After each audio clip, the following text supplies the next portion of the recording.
예배를 드린 여러분을 주님의 이름으로 환영하고 축복합니다. 오늘 우리에게 주시는 하나님의 말씀은 느헤미야 12장 27절과 13장 1절부터 3절입니다. 제가 읽겠습니다.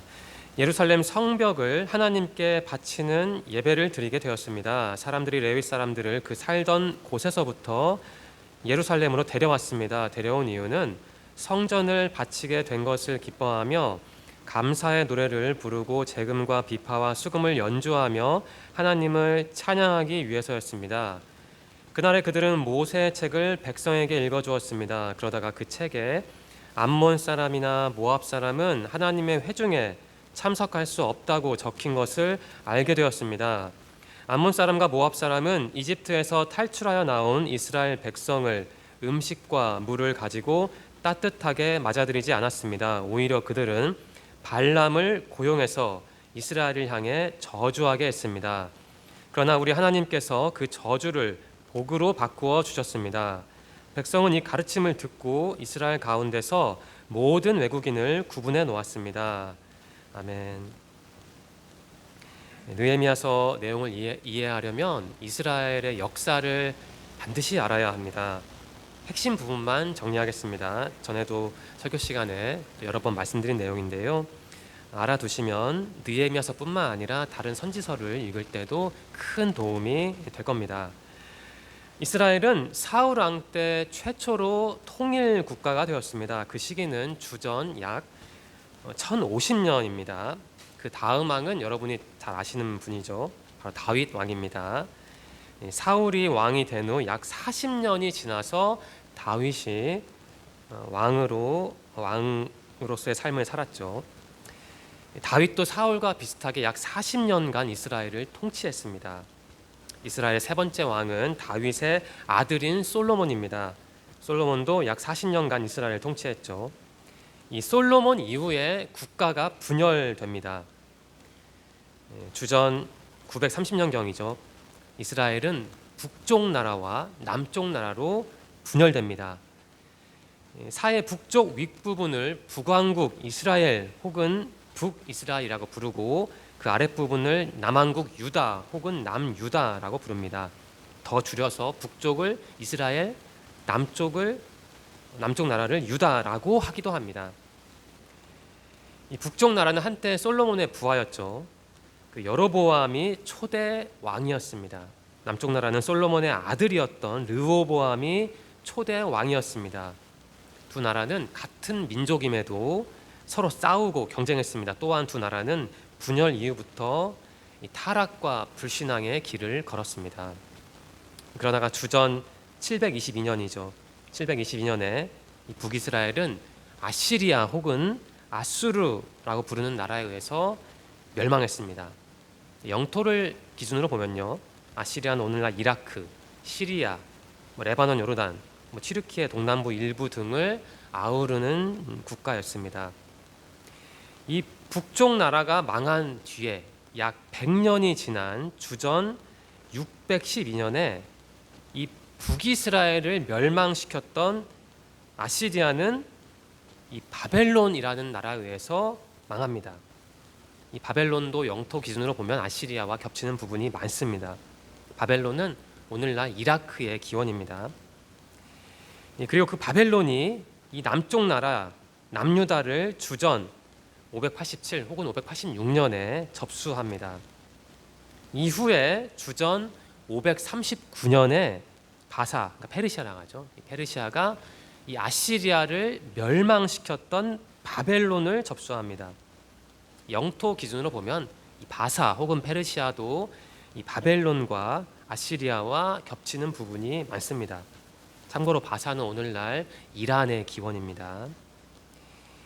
이 바사의 초대 왕 고레스는 즉위한 뒤에 조서를 내렸죠. 당시 포로였던 남유다 백성이 그 땅에 잡혀온 포로였던 남유다 백성들이 이 고국으로 돌아가서 성전을 재건하는 것을 허락하는 조서였습니다. 남유다 사람들은 세 차례에 걸쳐서 조국 이스라엘로 돌아갔습니다. 주전 537년에 1차 귀환이 있었고 그 이듬해인 주전 536년 2월에 성전 재건을 시작을 했죠. 2차 귀환은 주전 458년이었습니다. 당시 인솔자가 여러분이 다 아는 에스라 선지자입니다. 이 3차 귀환은 주전 444년이었는데요. 바로 오늘 설교 본문의 주인공인 느헤미야가 인솔자였습니다. 1차 귀환의 목적은 성전 재건이었죠. 당시 성전이 파괴된 상태였으니까. 2차 귀환의 목적은 종교 개혁이었습니다. 신앙 개혁이었습니다. 그리고 3차 귀환의 목적은 성벽 재건이었습니다. 성전은 있었지만 성벽이 허물어져 있었기 때문에 이 성벽을 재건하는 게 느헤미야의 임무였습니다. 또한 3차 귀환의 목적은 이 백성들의 신앙과 삶을 개혁하는 데 있었습니다. 물론 성벽을 재건하는데 큰 어려움이 있었습니다. 하지만 느헤미야는 하나님의 도움으로 단 52일 만에 성벽을 재건합니다. 이 느헤미야가 성벽 재건을 완료한 후에 이 에스라 선지자는 사람들 앞에서 율법을 낭독했습니다. 그러니까 하나님과의 언약을 갱신하는 의식을 진행한 겁니다. 앞서 1차 귀환을 통해 성전이 재건됐다는 말씀을 드렸습니다. 성전 재건, 성벽 재건, 율법 낭독, 언약 갱신 이러한 의식이 나오는데요. 이것은 물론 형식적인 의식은 아니었습니다. 그것은 하나님과 이스라엘의 관계를 새롭게 만드는 신앙적인 작업이었습니다. 성벽 재건이 완료되고 율법도 낭독되었고 언약 갱신 의식도 진행되었습니다. 이후에 느헤미야는 이스라엘 공동체 안의 문제를 해결합니다. 이와 관련하여서 이 느헤미야 13장에 느헤미야가 단행한 몇 가지 개혁 조치가 나오죠. 오늘 설교의 본문 말씀은 이 성벽이 완성된 후에 낙성식이라 하죠. 준공식이 거행된 날에 있었던 일을 다루고 있는데요. 그 날에 이스라엘 공동체는 자신들의 공동체 안에 있던 이방인을 축출해서 내보냅니다. 그게 바로 오늘 설교 말씀의 본문 배경입니다. 먼저 1절 말씀의 중요한 부분을 하나씩 자세하게 살펴보겠습니다. 강의 설교 형식이라 좀 듣기 힘들 수도 있는데요. 우리가 늘 부드러운 설교만 할 수는 없죠. 하나님의 말씀이니까요. 조금 힘드셔도 집중하시면 좋을 듯 합니다. 1절 말씀은 그날이라는 단어로 시작합니다. 12장 27절부터 43절에 언급된 성벽 낙성식이 이루어진 날이 바로 그날입니다. 그날에 이스라엘 사람들은 성벽 낙성식을 보았죠. 더불어 하나님의 율법이 낭독되는 것도 들었습니다. 그 이후에 이스라엘 사람들은 모압과 암몬을 위시한 이방인들을 자신들의 공동체에서 축출합니다. 참고로 모압과 암몬은 사해 동쪽과 동북쪽에 있는 나라입니다. 1절에 모세의 책이라는 문구가 있습니다. 어떤 학자는 이것을 창세기, 출애굽기, 레위기, 민수기, 신명기 즉 모세오경으로 봅니다.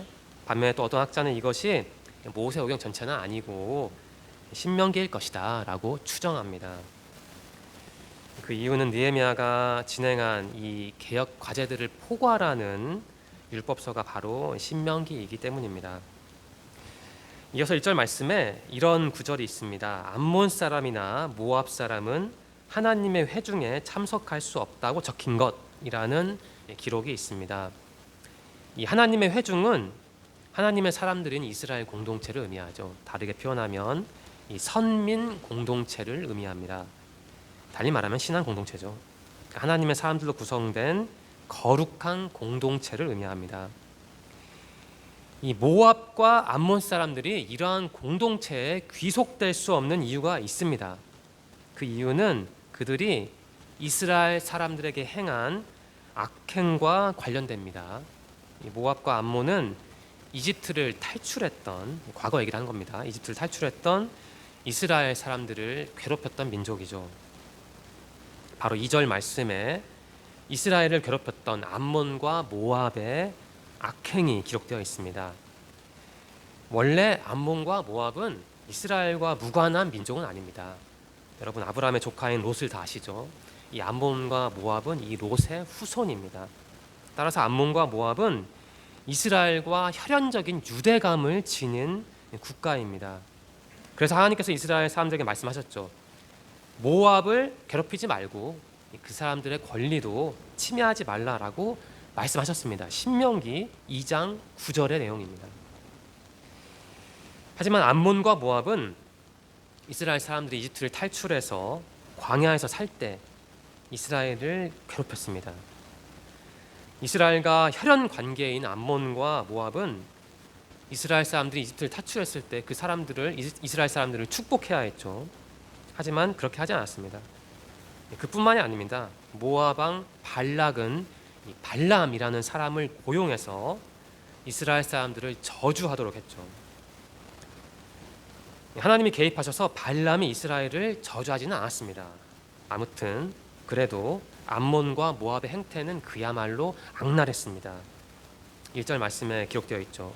암몬 사람이나 모압 사람은 하나님의 회중에 참석할 수 없다. 이 기록은 바로 그러한 역사적인 배경에서 이해될 수 있습니다. 정리하겠습니다. 암몬과 모압이 저주의 대상이 된 이유는 간단합니다. 암몬과 모압이 형제 국가인 이스라엘 사람들에게 선을 베풀지 않았기 때문입니다. 또한 하나님이 축복한 이스라엘을 축복하지 않고 저주했기 때문입니다. 하지만 여기서 우리가 주의해야 할 점이 있습니다. 룻 기서를 다 읽어보셨을 텐데요. 룻 어느 족속 사람이었습니까? 룻 바로 모압 여인이었습니다. 이방인이었죠. 그런데 룻은 이방인이었음에도 불구하고 이스라엘 사람들과 함께 살았습니다. 그뿐만이 아닙니다. 이 다윗과 예수님의 조상이 되는 영광을 누린 사람이 바로 룻입니다.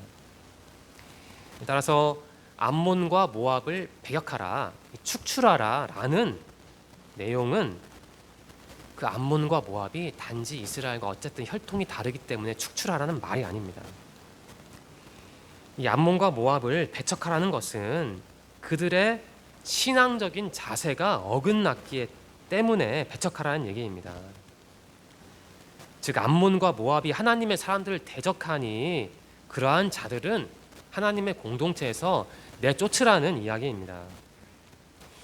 2절 말씀 전반부와 중반부에는 그 암몬과 모압이 이스라엘을 어떻게 괴롭혔는지가 나오죠.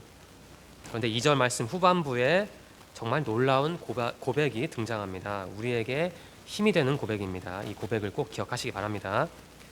이렇게 기록되어 있습니다. 그러나 우리 하나님께서 그 저주를 복으로 바꾸어 주셨습니다. 라고 기록되어 있습니다. 앞에서 말씀드린 것처럼 이 모압 왕이었던 발락은 이스라엘이 이집트를 탈출한 후 잘 나가는 이스라엘 보고 이 모압 왕 발락은 겁이 났습니다. 그래서 발락은 이 발람이라는 사람을 매수합니다. 고용한 겁니다. 이 발락은 발람으로 하여금 이스라엘을 저주하게 했죠.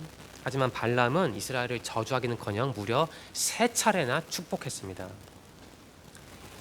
이 발람의 두 번째 축복 중에 이러한 내용이 있습니다. 민수기 23장 23절인데요. 제가 읽겠습니다. 야곱 백성에게는 어떤 마법도 통하지 않고 이스라엘에게는 어떤 주술도 통하지 않을 것이다. 이제는 백성들이 야곱과 이스라엘에 관해 하나님께서 하신 일을 보아라 하고 말할 것이다. 이러한 기록이 있습니다. 저는 느꼈습니다. 하나님이 함께 하시는 사람들은요, 이처럼 위협에서 벗어날 수 있습니다.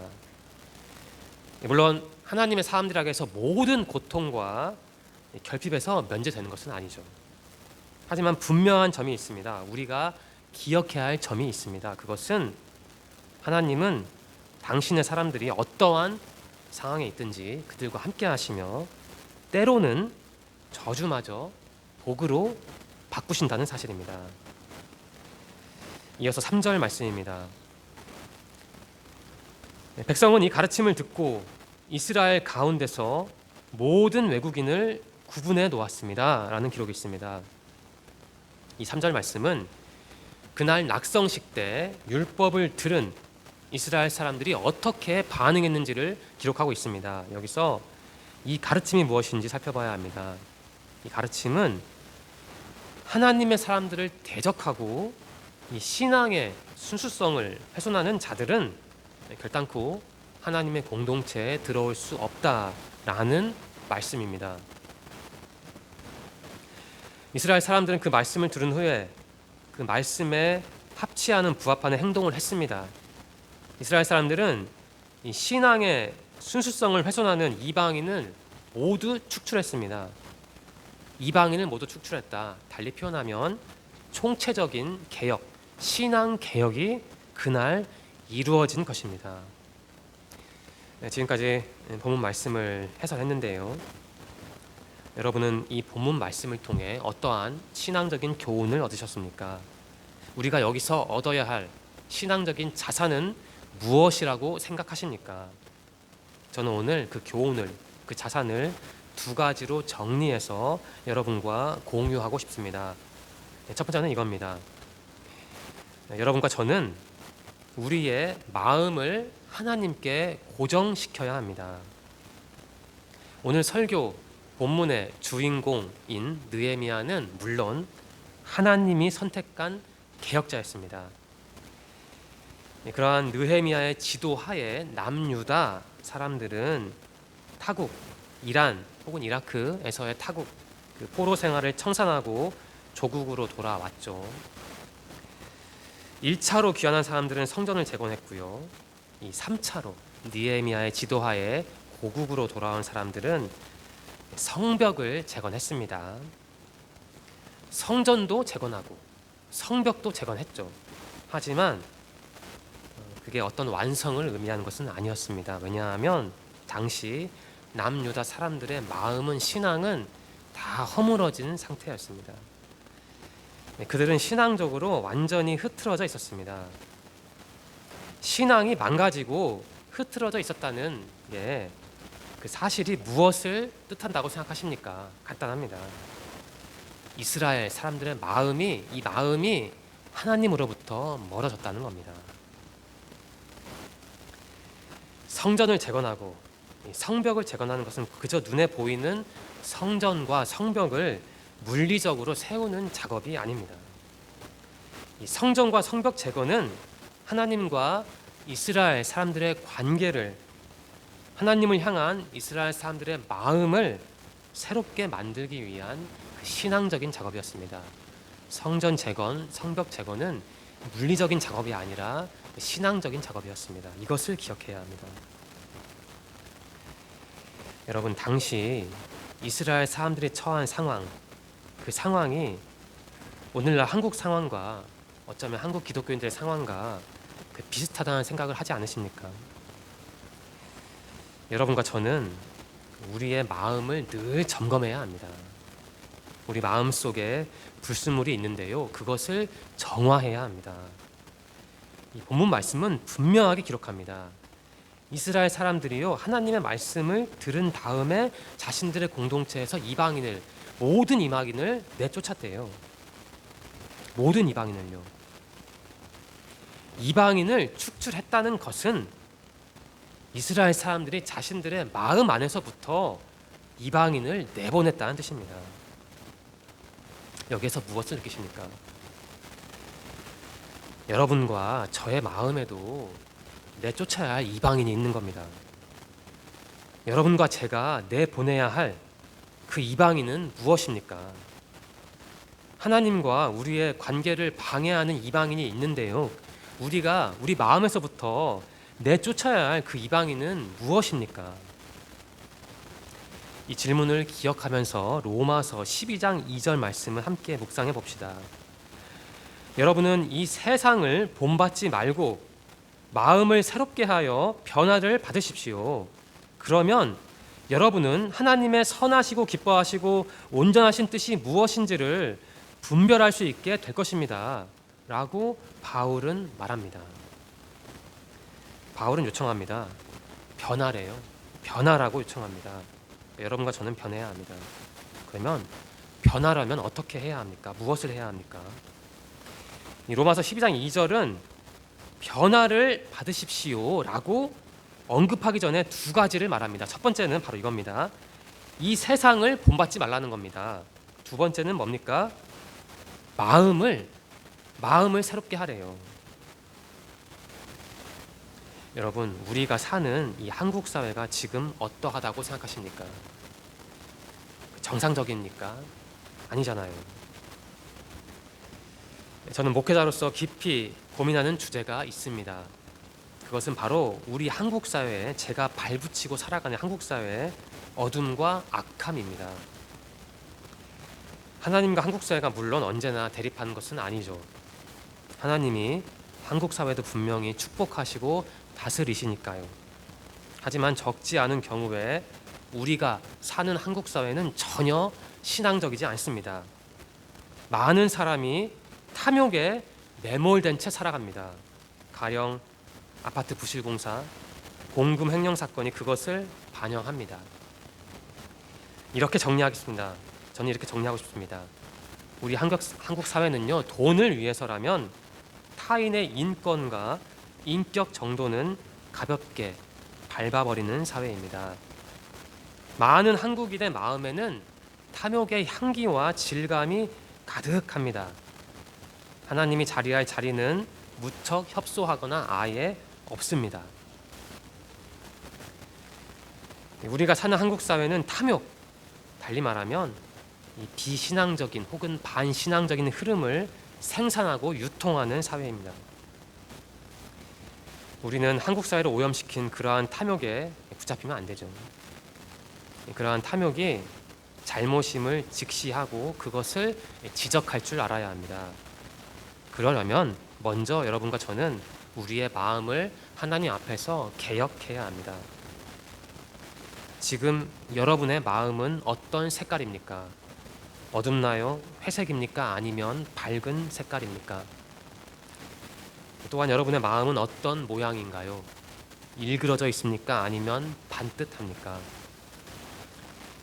우리에게는 목적과 목표도 많고 하고 싶은 일도 많습니다.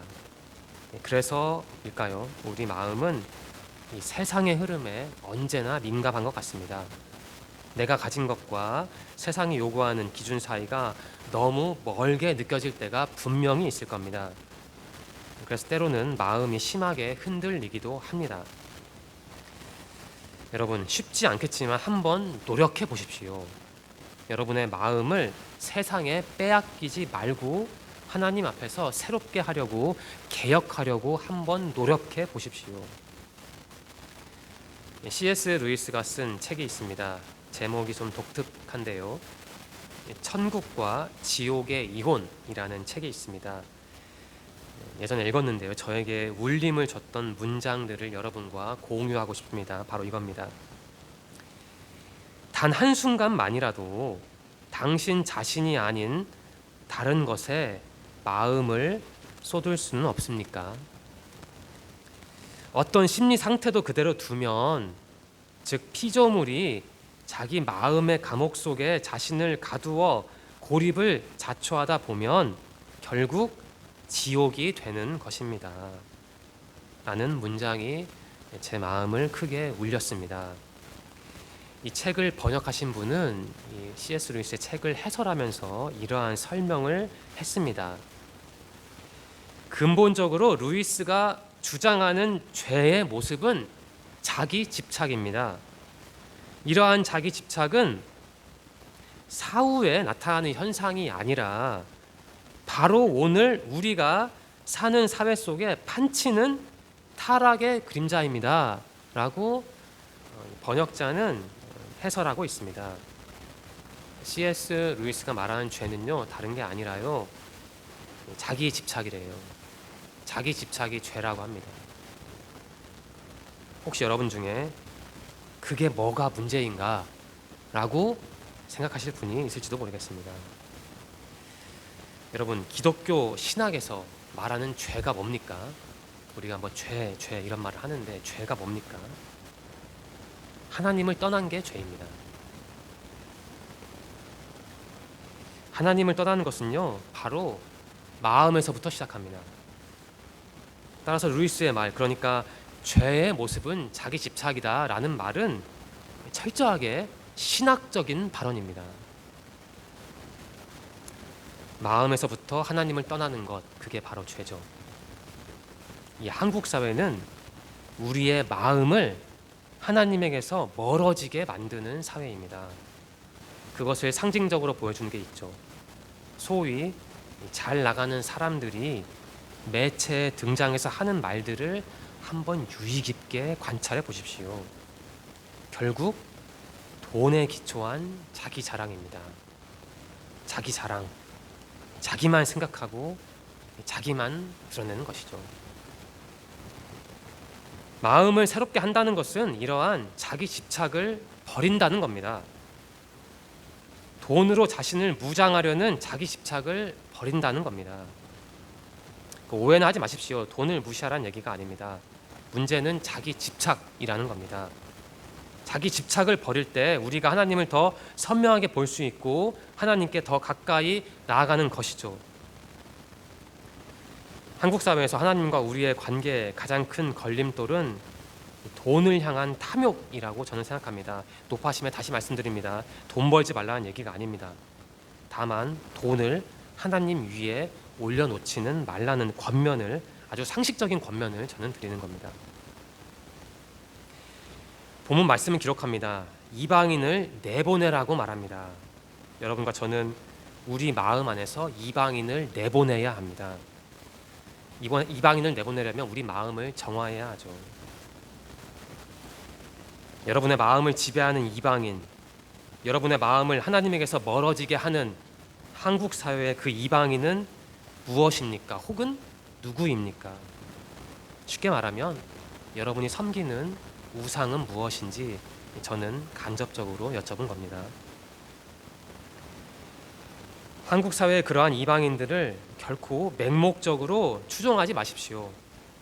그런 이방인들과 거리를 두십시오. 성경과 기도와 예배를 통해 여러분의 마음을 하나님께 고정하십시오. 우리가 그렇게 노력할 때 느헤미야서의 개혁 정신을 실천하는 겁니다. 앞에서는 본문 말씀이 주는 교훈을 하나님께 우리 마음을 고정시키는 것, 그러니까 하나님께 우리 마음을 드리는 것으로 정리했습니다. 이 본문 말씀이 우리에게 주는 또 다른 교훈이 있습니다. 그것은 바로 이겁니다. 믿는 사람들에게는 저주 같은 조건도 축복의 통로가 될 수 있다는 교훈입니다. 모압 왕 발락은 이스라엘을 저주하려고 발람이라는 사람을 고용했습니다.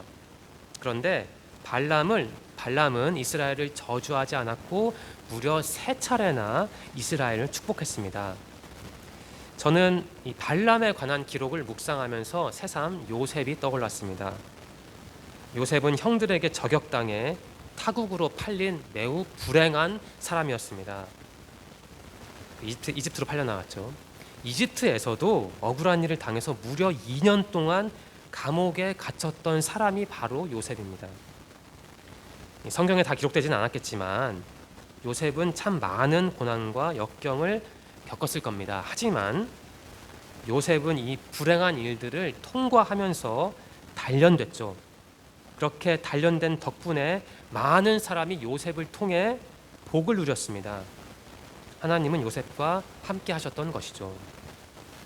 저는 그래서 요셉을 좋아합니다. 제가 성경에서 가장 좋아하는 사람이 바로 요셉입니다. 저는 이 요셉을 보면서 이러한 희망을 품고 있습니다. 나도 좁게 보면 내 가족을 위해, 넓게 보면 한국의 여러 신앙인을 위해 살 것이다 라는 희망을 품고 있습니다. 그러한 희망을 통해 제가 처한 어려운 현실을 하루하루 극복해 나가고 있습니다. 본문 말씀이 증언하는 하나님, 그러니까 저주를 복으로 바꾸시는 하나님을 여러분은 어떻게 이해하시는지 저는 궁금합니다. 혹시 그런 하나님은 나와는 상관이 없다라고 생각하십니까? 물론 본문 말씀에 비판을 가할 수도 있습니다.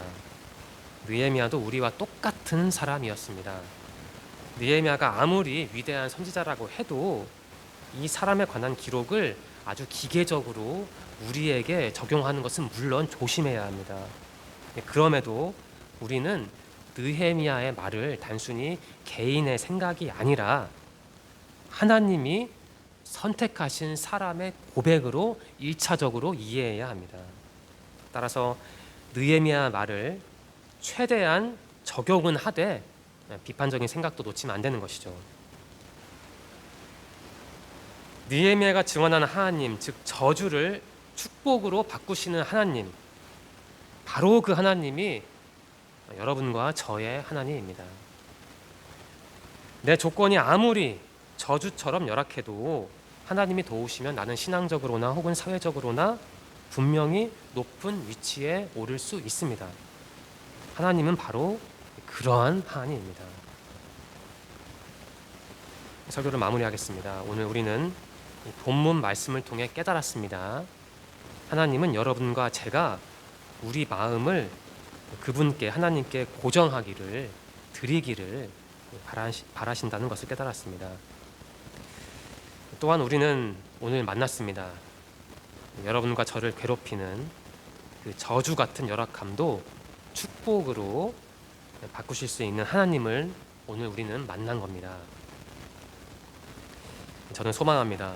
이 본문 말씀이 증언하는 하나님을 여러분이 묵상하고 만나기를 바랍니다. 이번 주도 하나님과 깊이 동행함으로써 그분이 주시는 축복을 누리시기를 간절히 소망합니다. 기도드리겠습니다. 하나님 감사합니다. 주님을 예배하고 서로 교제하는 신앙의 삶을 살게 하시니 감사합니다. 우리에게 소망 공동체를 주셔서 감사합니다. 무엇보다 예배를 통해 주님의 말씀을 알고 믿게 하시니 감사합니다. 하나님, 오늘 우리는 느헤미야서를 통해 하나님이 우리에게 바라시는 것을 깨달았습니다. 우리는 우리 자신을 개혁해야 합니다. 하나님을 잊게 만드는 이방인을 우리 마음에서부터 버려야 한다는 것을 오늘 깨달았습니다. 또한 하나님은 우리가 처한 안타까운 현실도 축복의 조건으로 바꾸시는 분이라는 것을 믿게 되었습니다. 하나님, 이 자리에 있는 모든 사람이 오늘 말씀에 기록된 하나님을 만나기를 소망합니다. 하나님을 멀리 계시는 하나님이 아니라 지금 나와 함께 하시는 하나님으로 다시 만나기를 소망합니다. 주님, 새로운 일주일이 우리를 기다립니다. 이번 주도 말씀과 기도를 통해 주님과 동행하기를 원합니다. 함께 하실 것을 믿으며 예수님의 이름으로 기도드립니다. 아멘.